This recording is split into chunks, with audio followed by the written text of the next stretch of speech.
पंचम अध्याय। देवताओं द्वारा देवी की स्तुति। इस प्रकार उत्तम चरित्र के रुद्र ऋषि है, महासरस्वती देवता है, अनुष्टुप छंद है, भीमा शक्ति, ब्राह्मणी बीज, सूर्य तत्व, सामवेद स्वरूप भगवती महासरस्वती की प्रीति के लिए उत्तर चरित्र पाठ में विनियोग किया जाता है। घंटा, शूल, हल, शंख, मूषल, चक्र, धनुष, शायक इन आयुधों को धारण करने वाली बादलों में से निकलती हुई सूर्य चंद्रमा के समान शीतल सुंदर मुख गोरी की दह से उत्पन्न तीन नेत्र संपूर्ण संसार के आधार मूल शुंभादि दैत्यों को मारने वाली सरस्वती का मैं ध्यान करती हूँ। ऋषि बोले, पूर्व काल में शुंभ निशुंभ नामक दोनों राक्षसों ने अपने बल का घमंड करके इंद्र का त्रिलोक के राज्य और सब यज्ञ के भाग छीन लिए। यही दोनों सूर्य और चंद्रमा अधिकार का काम तथा कुबेर और वरुण के अधिकार का काम करने लगे और वही वायु अग्नि का भी कार्य करने लगे। इसके द्वारा असुरों द्वारा अधिकार छीन जाने से तिरस्कार को प्राप्त हुए राज्यहीन, पराजित और स्वर्ग से निकले हुए देवतागण उस अपराजिता देवी का स्मरण करने लगे, जिस देवी ने महिषासुर संग्राम के बाद हम सबको वरदान दिया था कि आपत्ति के समय स्मरण करने से मैं तुम सब की परम आपत्तियों का उसी समय नाश कर दूंगी। ऐसा विचार कर सब इंद्रादि देवतागण पर्वतों में श्रेष्ठ हिमवान पर्वत पर खड़े होकर विष्णु माया भगवती की स्तुति करने लगे। देवतागण बोले, देवी, महादेवी, शिवा को नमस्कार, निरंतर नमस्कार, प्रकृति भद्रा को नमस्कार। हम लोग संयत होकर उस देवी को नमस्कार करते हैं। रौद्र को नमस्कार, नित्य गौरी और धात्री को नमस्कार, प्रकाश रूप, चंद्र रूप तथा परम आनंद स्वरूप को नमस्कार है। कल्याणी वृद्धि रूपा को नमस्कार है। सिद्धि रूपा देवी को नमस्कार है। नेत्रति देवी को नमस्कार है। राजाओं के घर में लक्ष्मी रूप से निवास करने वाली सर्वाणी के लिए नमस्कार है। दुर्गा, दुर्गपारा, सारा सर्वकारिणी, ख्याति कृष्णा, धूम्र स्वरूपा को सदा नमस्कार है। जो अत्यंत सौम्य और अत्यंत रौद्र है, उस देवी को हम सब अत्यंत विनीत भाव से नम्र होकर नमस्कार करते हैं। जगत की प्रतिष्ठा रूपा देवी को नमस्कार है। कृति स्वरूपा देवी को नमस्कार है। जो देवी सब प्राणियों में विष्णु माया नाम से कही जाती है, उसको नमस्कार नमस्कार नमस्कार है। जो देवी प्राणियों में चेतना कही जाती है, उसको नमस्कार नमस्कार नमस्कार है। जो देवी सब प्राणियों में बुद्धि रूप से निवास करती है, उसको नमस्कार नमस्कार नमस्कार है। जो देवी सब प्राणियों में निद्रा रूप से निवास करती है, उसको नमस्कार नमस्कार नमस्कार है। जो देवी सब प्राणियों में भूख रूप से स्थित है, उसको नमस्कार नमस्कार नमस्कार है। जो देवी सब प्राणियों में छाया रूप से निवास करती है, उसको नमस्कार नमस्कार नमस्कार नमस्कार नमस्कार है। जो देवी सब प्राणियों में शक्ति रूप से निवास करती है, उसको नमस्कार नमस्कार नमस्कार है। जो देवी सब प्राणियों में तृष्णा रूप से निवास करती है, उसको नमस्कार नमस्कार नमस्कार नमस्कार नमस्कार है। जो देवी सब प्राणियों में क्षमा रूप से निवास करती है, उसको नमस्कार है नमस्कार है नमस्कार नमस्कार नमस्कार है। जो देवी सब प्राणियों में जाति रूप से निवास करती है, उसको नमस्कार है नमस्कार है नमस्कार नमस्कार नमस्कार है। जो देवी सब प्राणियों में लज्जा रूप से निवास करती है, उसको नमस्कार नमस्कार नमस्कार नमस्कार नमस्कार है। जो देवी सब प्राणियों में शांति रूप से निवास करती है, उसको नमस्कार नमस्कार नमस्कार नमस्कार नमस्कार है। जो देवी सब प्राणियों में श्रद्धा रूप से निवास करती है, उसको नमस्कार नमस्कार नमस्कार नमस्कार नमस्कार है। जो देवी प्राणियों में कांति रूप से निवास करती है, उसको नमस्कार नमस्कार नमस्कार नमस्कार नमस्कार है। जो देवी सब प्राणियों में लक्ष्मी रूप में निवास करती है, उसको नमस्कार नमस्कार नमस्कार नमस्कार नमस्कार है। जो देवी सब प्राणियों में वृद्धि रूप से निवास करती है, उसको नमस्कार नमस्कार नमस्कार नमस्कार नमस्कार है। जो देवी सब प्राणियों में स्मृति रूप से निवास करती है, उसको नमस्कार नमस्कार नमस्कार नमस्कार नमस्कार है। जो देवी सब प्राणियों में दया रूप से निवास करती है, उसको नमस्कार नमस्कार नमस्कार नमस्कार नमस्कार है।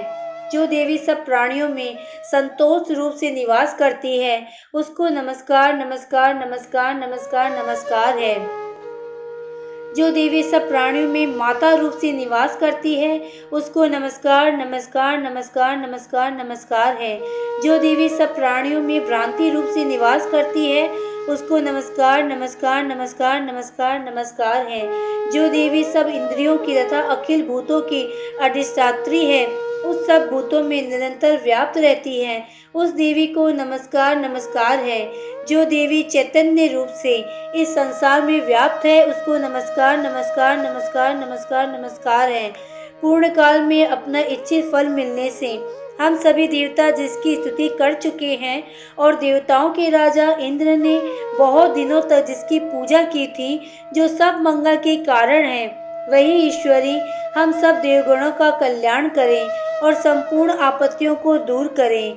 जो अभी प्रचंड असुर से दुख पाकर शरण में आए हुए सब देवगण जिसको नमस्कार करते हैं और नम्रता पूर्वक हम सब देवगण जिसका ध्यान करते हैं, वही ईश्वरी तत्काल हमारी आपत्तियों का नाश करें। ऋषि बोले, हे नृपनंदन, इस तरह स्तुति करते हुए सब देवताओं के समान वहाँ पार्वती गंगा जल में स्नान करने को आई। तब सुंदर रूप वाली पार्वती देवी ने सब देवगणों से कहा कि तुम सब किसकी स्तुति करते हो। उसी क्षण पार्वती, जो कि शरीर को से शिवा उत्पन्न होकर कहने लगी, शुंभ के द्वारा स्वर्ग से निकाले हुए तथा निशुंभ से लड़ाई में हराए गए देवता यहाँ इकट्ठे होकर मेरी स्तुति कर रहे हैं। पार्वती के शरीर कोश से अंबिका पैदा हुई, इस कारण लोक में कौशिकी नाम से विख्यात हुई। इस पार्वती के शरीर से कौशिकी के निकलने से पार्वती का रंग काला हुआ, उस हेतु कालिका नाम से प्राप्ति हो हिमालय पर रहने लगी। इसके पश्चात अत्यंत सुंदर अंबिका को उत्तम आभूषण और वस्त्र पहने हुए शुंभ निशुंभ के दूत चंडमुंड ने देखा। उन राक्षसों ने राक्षस राजा शुंभासुर के पास जाकर कहा, हे राजन, हिमालय के ऊपर एक अनुपम स्त्री सुशोभित है। हे असुरेश्वर, उसके समान सुंदर कहीं किसी के देखने में नहीं आई, तथा ये मालूम कीजिए कि वह स्त्री कौन है और किसकी है। उसके सभी अंग मन को हरने वाले हैं। वह स्त्रियों में रत्न है, अपनी प्रभा से सभी दिशाओं को प्रकाशित करती हुई बैठी है। हे दैत्येंद्र, उसको आप देखिए। हे प्रभु, हे महाराज, जितने रत्न मणि हाथी घोड़े आदि इस समय तीनों लोक में उत्तम है, वे सब आपके घर में सुशोभित है। हाथियों में उत्तम ऐरावत, उच्च श्रवा नाम का घोड़ा और पारिजात वृक्ष, ये सब आप इंद्र से छीन कर लाए हैं। ब्रह्मा का स्वरूप रत्न विमान जिसमें हंस लगे हैं, वे आपके आंगन में रखा है। ये महापद्म नामक निधि जो कुबेर के यहाँ से आई है और जो कभी मैली ना हो और कभी ना मुरझावे, ऐसी किंजकलिनी नामक कमलों की माला समुद्र ने आपको दी है। वरुण का कांचन स्रावी छत्र आपके स्थान में है। वैसा अत्यंत सुंदर रत्न जो पहले प्रजापति का था, आपके पास है। हे ईश, हे स्वामी, यमराज से आपने उत्कांदिदा नामक शक्ति छीन ली तथा आपके भाई निशुंभ ने सलिल वरुण से पाश और समुद्र से निकले हुए संपूर्ण जाति के रत्न ले लिए। अग्निदेव ने अग्नि से पवित्र किए 2 वस्त्र दिए।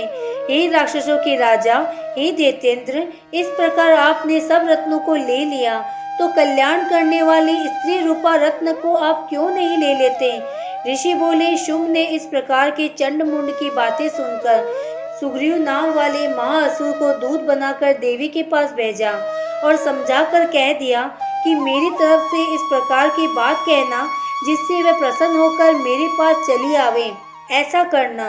तब वह सुग्रीव नामक दूत हिमालय के अति उत्तम स्थान पर बैठी देवी के पास जाकर मीठी वाणी से कहने लगा। दूत बोला, हे देवी, राक्षस राज त्रिलोकी का राजा है और परमेश्वर है।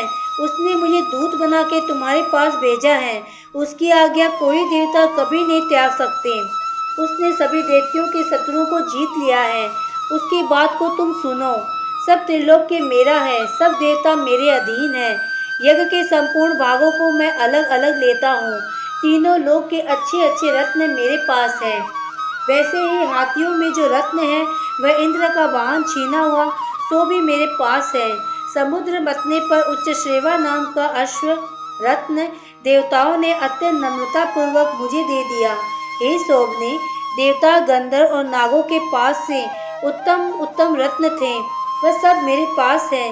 हे देवी, तुझे हम मनुष्य जाति में स्त्री रत्न मानते हैं, सो हमारे यहाँ आ जा, क्योंकि रत्नों को भोगने वाले तो हम राक्षस ही हैं। हे चंचला पांगी, तू मुझको या मेरे भाई निशुम्भ को वर, क्योंकि तू रत्न भूता है। मुझे वर्ण करने से तू अतुल ऐश्वर्य प्राप्त करेगी। ऐसा विचार करके तू मेरी सेवा कर। ऋषि बोले, दूत के मुख से इतना सुनकर जो भगवती दुर्गा संपूर्ण संसार को धारण करे रहती है, वही देवी भद्रा गंभीर भाव से मुस्कुराती हुई बोली। देवी बोली, तूने जो कुछ कहा वह सब सत्य है, इसमें कुछ भी झूठ नहीं है। शुंभ त्रिलोकी का स्वामी है और निशुंभ भी ऐसा ही है, परंतु इस विषय में मैंने जो प्रतिज्ञा कर ली है उसको किस प्रकार झूठ करूं। जो मैंने अज्ञानवश प्रतिज्ञा करी है उसको सुनो। जो मुझको लड़ाई में जीतेगा, जो मेरे दर्प को दूर करेगा, जो सारे संसार भर में मेरे समान बल वाला होगा, मेरा वही स्वामी होगा। इसलिए महाअसुर शुंभ निशुंभ यहाँ आवे और मुझे जीत कर जल्दी ही विवाह करके ले जाए। दूत बोला, हे देवी, तुझे घमंड हुआ है? मेरे सामने ऐसी बात ना कर। तीनों लोकों में ऐसा कौन मनुष्य है जो शुंभ निशुंभ के सामने ठहर सके? सुन, लड़ाई में राक्षसों के सामने जब देवता नहीं ठहर सके, तब हे देवी, तू अकेली स्त्री कैसे ठहर सकती है? जिन शुंभ के आगे इंद्रादि देवता भी ठहर नहीं सकते, तब उनके सामने तू अकेली स्त्री कैसे ठहरेगी? इसलिए तू मेरे कहने से शुंभ निशुंभ के पास चल, नहीं तो बालों को पकड़वा कर घसीटते हुए जाकर अपनी प्रतिष्ठा को मत खो। देवी बोली, जो तूने कहा सच है। शुंभ ऐसा ही बलवान है और निशुंभ भी वीर्यवान है, पर क्या करूं, थोड़ी बुद्धि के कारण मैंने ऐसी प्रतिज्ञा कर ली, जिस प्रतिज्ञा के बारे में मैंने पहले विचार नहीं किया। सो तू जाकर मैंने जो कुछ कहा है सो राक्षसों के स्वामी शुंभ को समझाकर आदर से कहना, वह जो उचित समझे सो करें। इस प्रकार से मार्कंडेय पुराण में सार्वजनिक मनवंतर कथा के अंतर्गत देवी महात्म्य में देवी दूत संवाद नामक 5वां अध्याय पूरा हुआ।